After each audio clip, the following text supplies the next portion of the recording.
get started. Let me introduce you to our presenter tonight. We're very excited to have Raymond Dowd with us. He is a partner of Dunnington, Bartholomew, and Miller in New York City and is an adjunct professor at Fordham Law School. He's also the author of Copyright Litigation Handbook. Mr. Dowd has litigated important questions of international law and lectures internationally on copyright litigation and on Nazi art looting. He's won numerous awards recognizing his contribution to the law, and we are honored to welcome him tonight. Raymond? Thank you very much, Terry. I appreciate this and the hospitality of the Shelter Island Public Library and the libraries at the East End. Can everybody hear me okay? I don't know if I get any feedback or if I'll be able to answer questions. I do understand there's a chat function and that we're going to leave time for questions and answers at the end. So feel free to jump in and we will try to tackle any questions that come up. So, Art and the Spoils of War, Lessons from the Temple of Ishtar.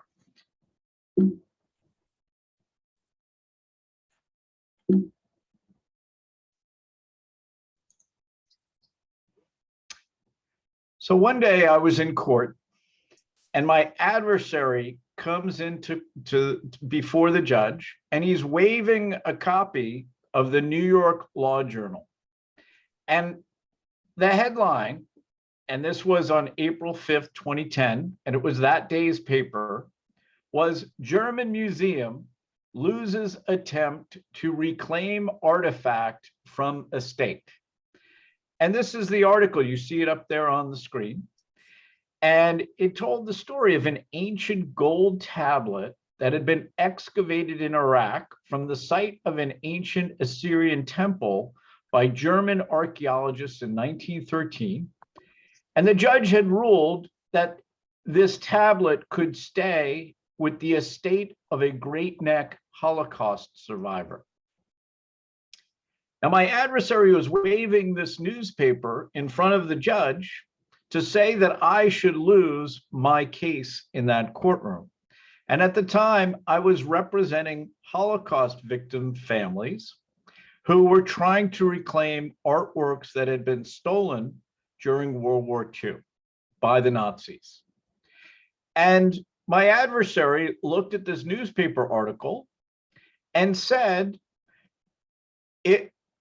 this ruling by this judge cuts off the rights of Mr. Dowd's clients.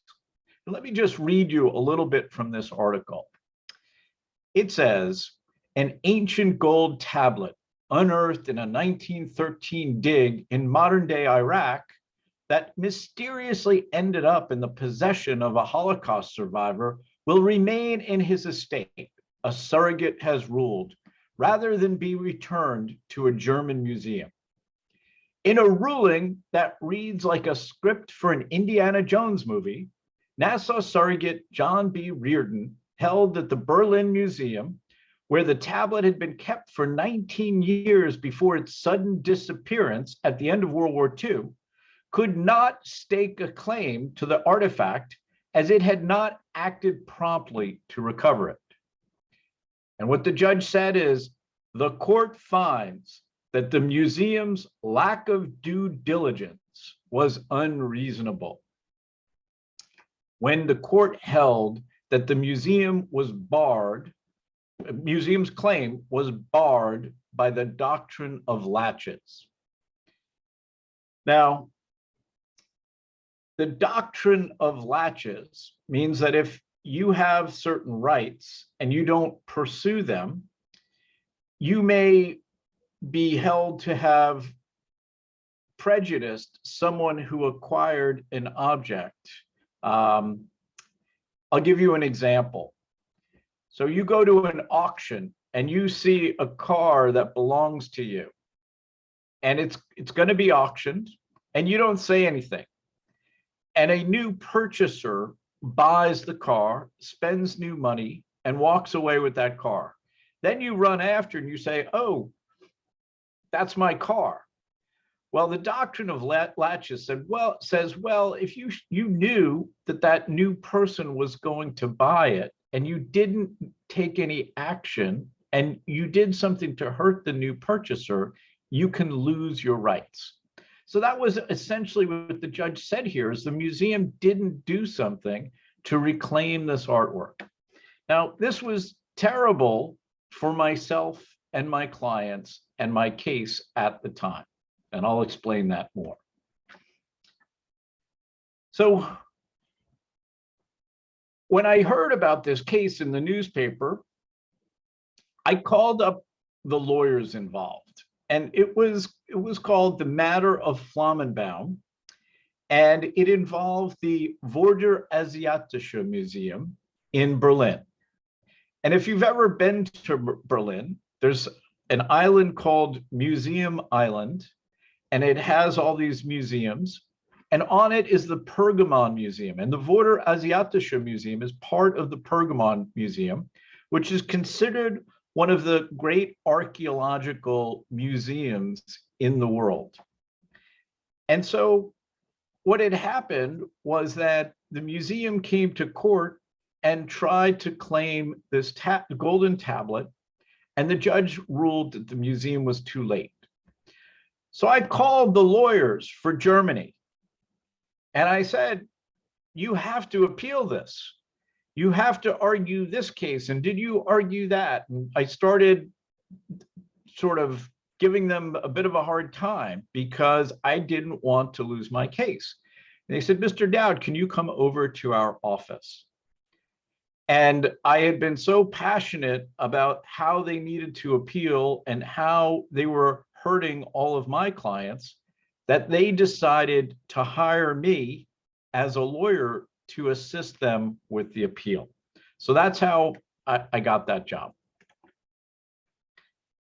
And here's where the tablet was found. It was found in Great Neck, Long Island, and it was in a safe deposit box. So we all know that's Nassau County on the north part, sort of close to the Great Gatsby area of Long Island. And the person who died, his name was Raymond Flamenbaum, and he had this gold tablet in a safe deposit box. Now, what happened was his children, Israel and Hannah, started fighting about who was going to get the objects in the safe deposit box. So the brother Israel felt that his sister was trying to cheat him out of his inheritance. So he wrote to the German museum and said, my sister has this golden tablet that was stolen from your museum. You should claim it back so that my sister doesn't get the golden tablet. That's how this dispute arose. It was an estate dispute in Nassau County where the brother writes to the museum to deprive the sister of the golden tablet. Well, the sister, not wanting the brother to get his share and not wanting the German museum to get its property back, wrote to the modern day state of Iraq and said Iraq should claim this golden tablet. Well, Iraq at the time was occupied by the United States forces. So the government of Iraq never responded to the sister Hannah's request that Iraq claim it so that the German museum wouldn't get it. So the German museum was the only claimant in the case. And so here's how the dispute between the siblings was laid out by the court. On March 10, 2006, Hannah Flamenbaum filed her account as executor of the estate of her father, Raymond Flamenbaum. Mr. Flamenbaum died on April 3, 2003, a resident of Great Neck, leaving 3 surviving children, Hannah, Israel, and Helen, all of whom are named in the decedent's will, dated April 27, 1971, as equal residuary beneficiaries. The accounting petition names no other interested parties. The record reflects that Israel was properly served with an accounting citation while Helen filed a knowledgeable waiver in consent. So in other words, this dispute among siblings was properly before the court. So Israel filed multiple objections to the account on May 25th, 2006. And one of his objections was that the executor failed in the schedule of account to properly account for the decedent's coin collection. The objection, the brother, states that the decedent possessed, among other gold coins, one item identified as a gold wafer, which is believed to be an ancient Assyrian amulet and the property of a museum in Germany, which has notified objectant's attorney of its claim. And they attach an email and that the Vorder Asiatische Museum had claimed it. So here's a copy, here's the image of the gold tablet, and you can see it's very small, about 1.75 inches, not even. And it's got these lines going through it, and it's got an inscription in Assyrian, which is an ancient language. And the tablet dates to 1243 to 1207 BC. And it's inscribed with an exhortation honoring the Assyrian Empire's king Tukulti-Ninurta. It was found by German archaeologists a century ago in what is now northern Iraq, and it weighs less than 10 grams. So there's a better shot of the golden tablet, and we can see the markings on it. And here's what the inscription on the tablet says: Tukulti-Ninurta, king of the universe, king of Assyria, son of Shalmaneser, king of Assyria. Ilushuma, a king who preceded me, built a temple of the goddess Denitu, my mistress. That temple had become dilapidated and old. I cleared away its debris down to the bottom of the foundation pit. I rebuilt it from top to bottom and deposited my monumental inscription. Should a later prince restore it and there inscribe my name, then Assur will listen to his prayers. So here's the king who says, I found a ruined temple. I rebuilt it. And if you come to rebuild it again and put my name on it, your God will answer your prayers. And I'm told by Assyriologists that it's usually there's a curse involved with this. Like, in other words, if you don't remember my name, you'll be cursed. But this is one of the more positive messages to be in one of these temple foundations.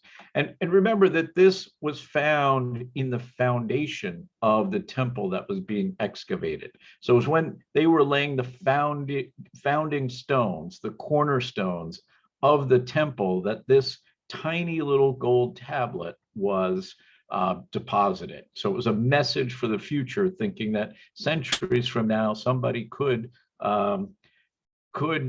find this temple in ruins. Now, what is Assyriology? Assyriology is the study of cuneiform. So if we go back on that slide, we see those little markings. That's cuneiform. And cuneiform is one of the earliest forms of writing in human history. It's a type of script composed of wedge-like shapes impressed into clay tablets by a reed or reed-like stylus. Many languages in the ancient Near East adopted this writing method. Sumerian, Akkadian, Ugaritic, Hittite, and Hurrian are only a few examples of the languages that took advantage of this script. Cuneiform was initially logographic, meaning that the signs represented words or grammatical aspects of the language. The invention of representing sounds with the signs, which linguists define as a phoneme, Scribes were then allowed to write anything that they could hear or say with cuneiform. So the earliest cuneiform tablets we have are based in an economic context. The clay tablets bore rudimentary signs tallying various numbers of sheep or amounts of barley, for example. The written system became quickly complex after these initial tablets, and scribes then began composing treaties, myths, religious songs, and even recipes. When these tablets were incidentally heated, they hardened and became preserved, so much so that we're able to find them and read them to this day. So Assyriology is the study of these cultures beginning from the 4th millennium up until the beginning of the current era. Academics strive to read the thousands of cuneiform tablets found across the Middle East in order to better understand life, culture, and history of ancient Near Eastern civilizations. So although Assyriology is mostly based on clay tablets, we have this rare gold tablet. And the expert in the case, Dr. Eckhard Fromm, was the Assyriologist who was able to understand the transcription and unlock the history for the court. And here's what Dr. Fromm said in his expert report in the case. The excavators discovered the gold tablet on September 25th, 1913, when digging in the foundations of the Ishtar Temple in Ashur. Together with a badly eroded silver tablet, it was found under a dais. It lay upon a cushion of beads that formed a so-called foundation deposit dating to the reign of the Assyrian king Tukulti-Ninurta I. The excavations in Assur ended in 1914, and the objects destined for Berlin, among them the gold tablet, were transported to Basra and loaded on board of the German freighter Cheruskia.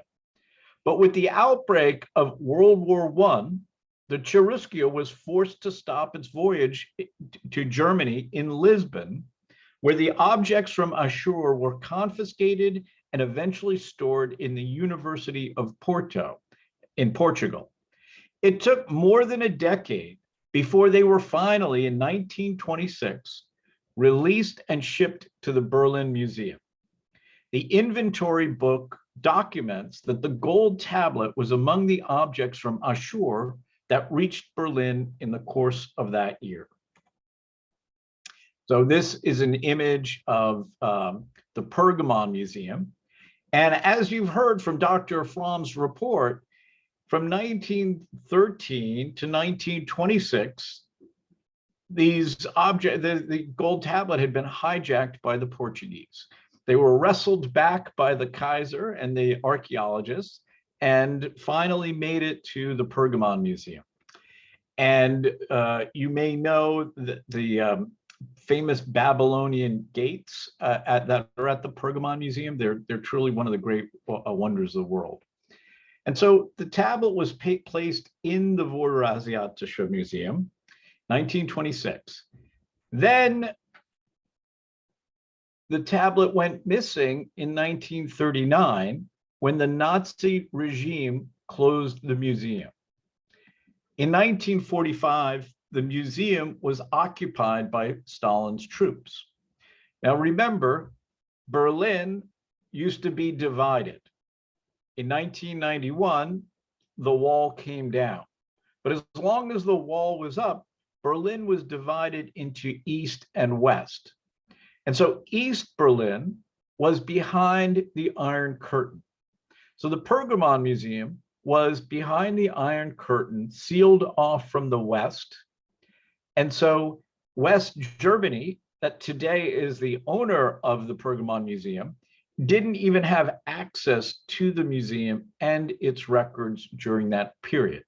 And I'm told that the Germans always believed that the Russians had taken the gold tablet back to Moscow and that eventually it would turn up in Moscow. So during this period of time, that's where the Germans believed the gold tablet was most likely to be found, was in Moscow.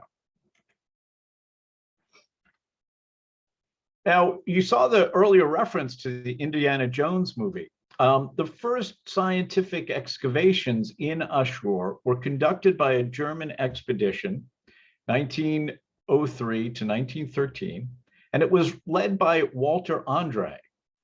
Now, I'm told that Walter Andre is really sort of the father of modern archaeology. And he truly was an Indiana Jones character where he was out there in the desert digging, and he had camera equipment. And each day, the objects and the dig would be documented through photographs and drawings. And there was a whole scientific methodology of documenting the process of excavation that was really new and a new application of the art and technology of photography. So you remember from Indiana Jones, they have that big accordion-like camera in the middle of the desert with the sands. Well, that's exactly what Walter Andre invented.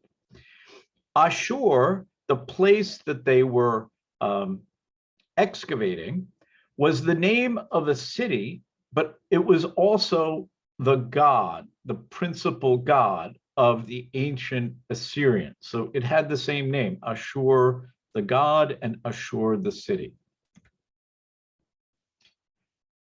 Now, you heard from Dr. Fromm's report that part of the objects excavated, including the gold tablet, was sent on a German freighter up to Portugal. But part of it was divided with the Sultan of the Ottoman Empire. So the excavation that took place in 1913 was done with the permission of the Sultan, and it was done pursuant to a system called partage, and that comes from the French, meaning to share. And it was a system of sharing archaeological exploration costs by sharing the ownership of the artifacts that were excavated. So foreign-led excavation teams would provide the expertise and the materials and pay for the labor. And this practice built the collections at such museums as the University of Pennsylvania, Harvard and Yale, the British Museum, the Brooklyn Museum, and the Metropolitan Museum of Art. This book, published in 1922, showcases Walter Andre's findings. And it was digitized by the Internet Archive in 2011, and it's in the public domain. So if you have an interest, you can Google this and go on and look through the book and see what exactly Walter Andre excavated. So you can see this is from the book, diagrams of the temple where the gold tablet was found. You can see how carefully they documented and did truly extraordinary drawings of the diagrams. So what happened after I got involved and retained to assist the team in bringing an appeal? We brought an appeal to Monroe Place Courthouse. That's in Brooklyn. Because remember that we had an appeal from Nassau County Surrogate, and the appeal is at the second department in Monroe Place. And we won the appeal there. And we made the arguments, the Flamenbaum's arguments was the laches defense barred any claim the museum might have to the tablet. And the surrogate had made a ruling saying that the museum had title to the tablet, but the museum couldn't prove it because Flamenbaum said that the museum couldn't show that it had title when the tablet went missing. Those were the Flamenbaum's arguments. So our counter arguments on behalf of the museum, we said there's no basis to conclude that the tablet belonged to Mr. Flamenbaum when he died. There's no laches defense because the Flamenbaum estate failed to prove that there was any delay by the museum or that they were prejudiced or hurt by any delay of the museum. We argued that museums are not required to show any diligence as a prerequisite to recover stolen art. And we said, even if they did have such a defense, they waived it, and that Flamenbaum had unclean hands. And if we have unclean hands, that defeats a laches defense. So those were our arguments. Now, our arguments were presented by Germany's lawyer, who I was assisting with the appellate arguments. Fritz Weinschenk, he was age 92 at the time. And Fritz's story is quite extraordinary. He was the last boy to be bar mitzvahed at the Mainz synagogue before the Nazis took over. So his family was Jewish, fled Germany to the United States. Fritz grew up hating Nazism. As soon as he was old enough, he enrolled in the US Army. He then went and fought on Normandy Beach. He then was part of the Nuremberg trials, which were the trials to punish the Nazis at the end of World War II. So that's how Fritz's extraordinary story. He had the German language skills. He was a committed anti-Nazi. He was a Jewish guy from Long Island. And this is who Germany ended up hiring as their lawyer in the post-war period. So Fritz had represented Germany in New York since the 1940s, when I met him in 2006. So it was extraordinary to learn that's who Germany would pick as their lawyer, and that he was 92 years old. And Fritz cared about this case so deeply. So I helped him with crafting the legal arguments. I second seated him at the oral argument and at the appellate division. And Fritz's hearing was really bad. And I had never seen this before in court, but at the appellate division, the appeals court, there's a system for the hearing impaired. So the judges stopped the questioning because it became clear that Fritz couldn't hear their questions. And when you have an appeal, usually the judges are hammering you with lots of questions. So the judges stopped everything, and they got a headset for Fritz with a special microphone, and they set things up, and then he could hear perfectly. And he was able to conduct his argument, and we ended up winning the case in Brooklyn. So it was a very proud moment. And Fritz, about 2 weeks after learning of his victory, he passed away. And it was a really heartbreaking moment, but it was extraordinary to see how much he cared about winning this case. So I was then selected by Germany to represent them on the next level of appeal. So I ended up representing Germany at the New York Court of Appeals, which is that's the highest appellate level in New York State, and that's a court that's located up in Albany. There's a picture of the courthouse up in Albany. It's quite an impressive place, and it's the equivalent of the U.S. Supreme Court at the state level. So it's quite a magical opportunity and an honor for a lawyer to be selected to argue there. Now, wanted to show you a picture of Abraham Lincoln, because I wanted everybody to reflect as to what was going on with this back and forth. And by the way, we won at the New York Court of Appeals. But why did we win? And it goes back to the legal principles developed by President Abraham Lincoln. During the Civil War, Lincoln wanted a law of war that protected civilians from having troops take their property. He wanted to unify the United States, and to the extent that there was a war, he wanted conducted in a way that would not permanently divide our nation. So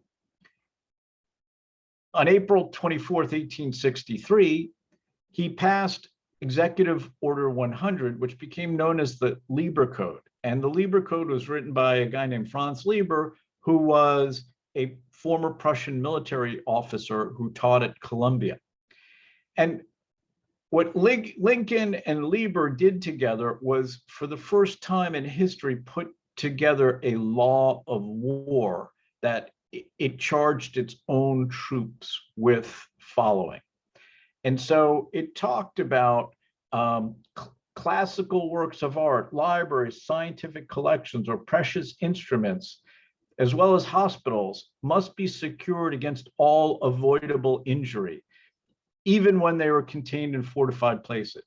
If such works of art belonging to a hostile nation or government can be removed without injury, the ruler of the conquering state or nation may order them to be seized and removed for the benefit of that nation. The ultimate ownership is to be settled by the ensuing treaty of peace. In no case shall they be sold or given away if captured by the armies of the United States, nor shall they ever be privately appropriated or wantonly destroyed or injured.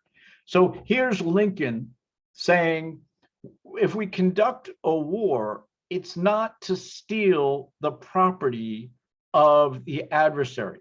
And prior to this, the spoils of war doctrine was part of international law. Might makes right. So if I go in, I invade your country, I steal your castle, I take all the art, that was looting, and that was perfectly conceived as a legitimate aim and practice during war. So Napoleon would go and just loot whole countries of all their artworks. Again, trophy taking was a time-honored military tradition. So what the Lieber Code did was end that spoils of war doctrine. And the Lieber Code was then incorporated into the Hague Conventions of 1899 and 1907. So Germany was a signatory to the Hague Convention. And thus, when the Nazis started stealing property from Jewish people, it was illegal under international law. So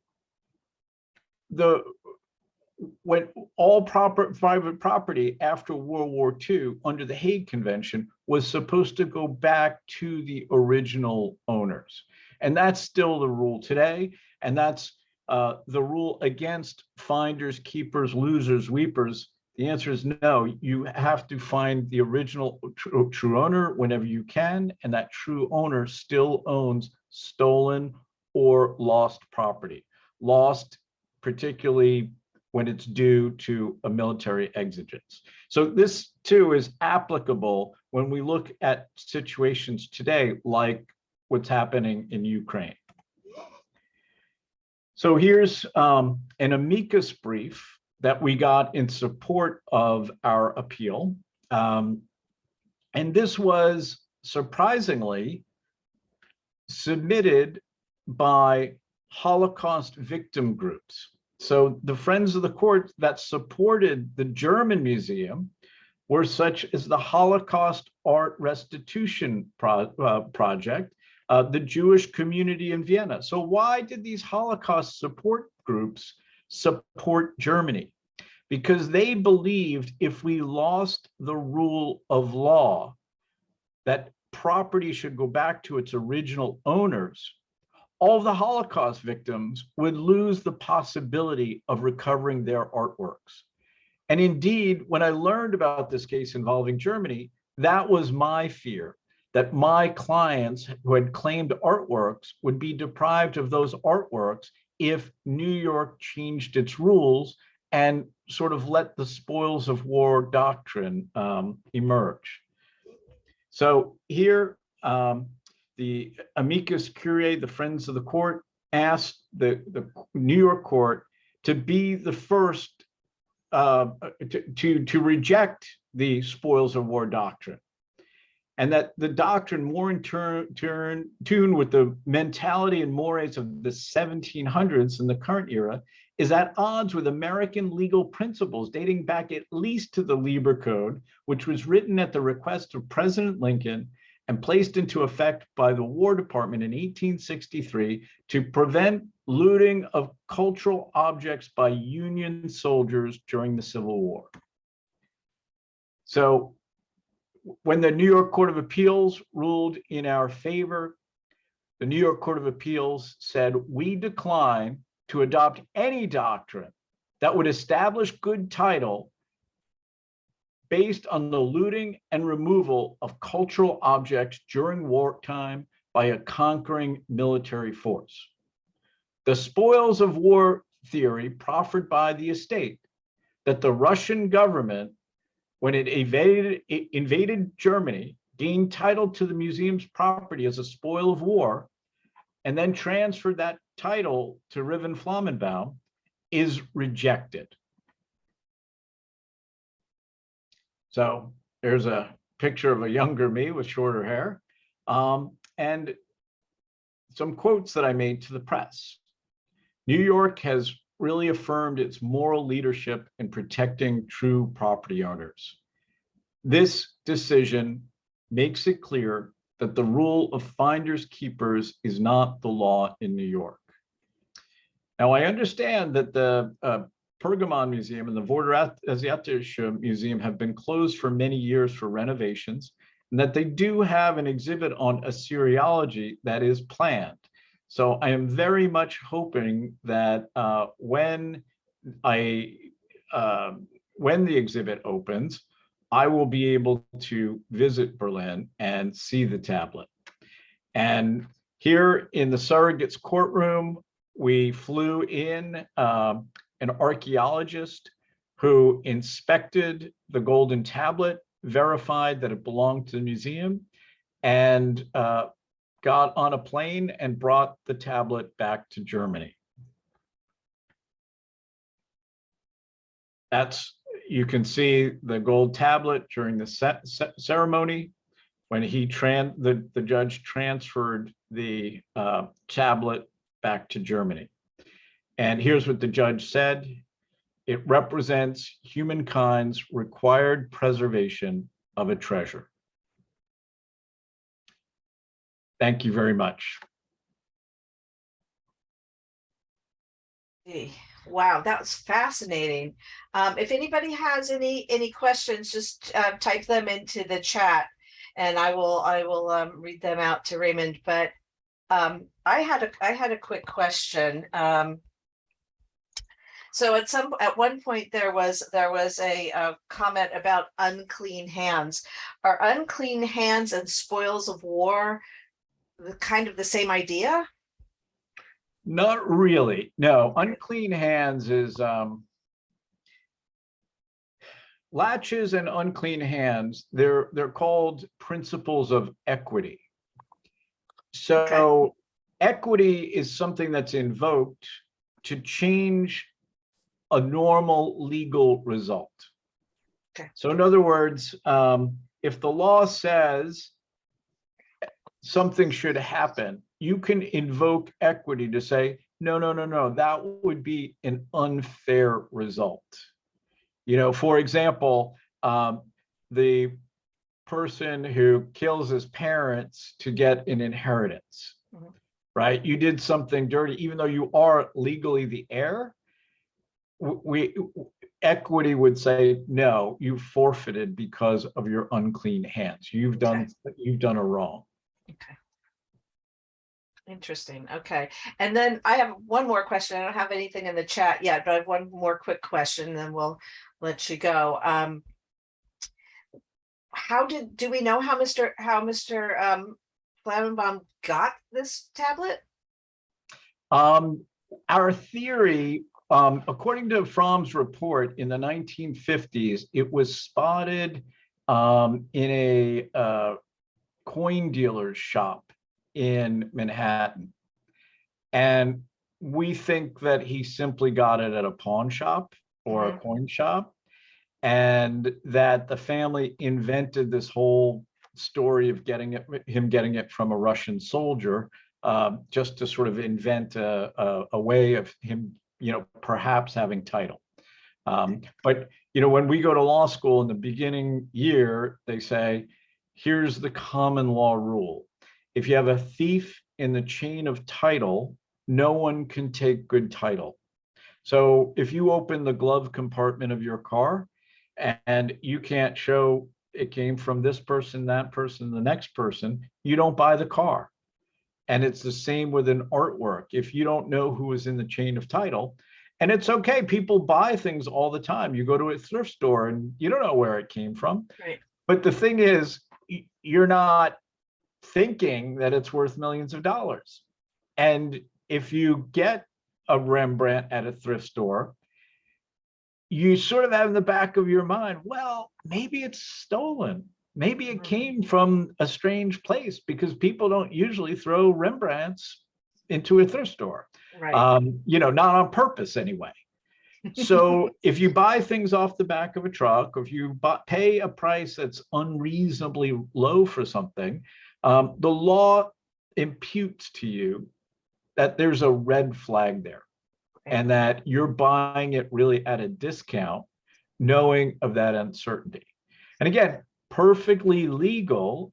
And in some cases, it's just impossible to figure out where things might have come from.